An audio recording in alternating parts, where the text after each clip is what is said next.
Under denna lektion ska vi öva höger- och vänstersväng. Oavsett om du befinner dig på landsväg eller i stadstrafik måste du vara mycket uppmärksam, speciellt om du ska svänga till vänster. Högersväng är i regel inte förenad med lika stora risker.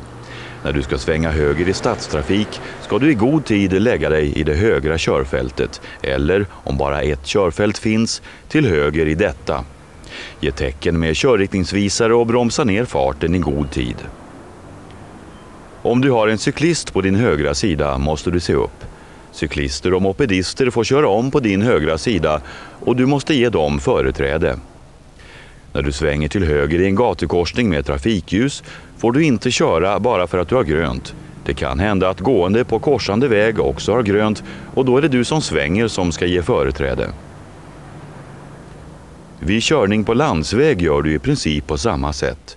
Markera att du tänker svänga till höger genom att ge tecken i god tid, placera bilen till höger i körfältet och bromsa lugnt ner farten. Det är lätt att missbedöma avståndet till avfarten, varför inbromsning ska ske i god tid innan denna. Vänstersväng är betydligt mer riskfylld än högersväng. Vid landsvägskörning inträffar många allvarliga olyckor, framförallt genom att den svängande bilen blir påkörd bakifrån.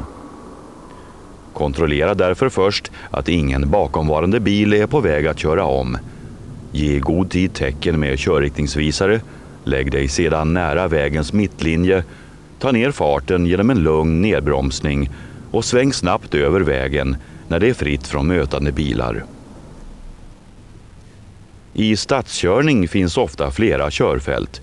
I god tid innan du ska svänga placerar du bilen i det vänstra körfältet. Håll noggrann koll på den bakomvarande trafiken i backspeglarna. Om det finns mötande fordon som också ska svänga vänster gäller det att vara extra uppmärksam.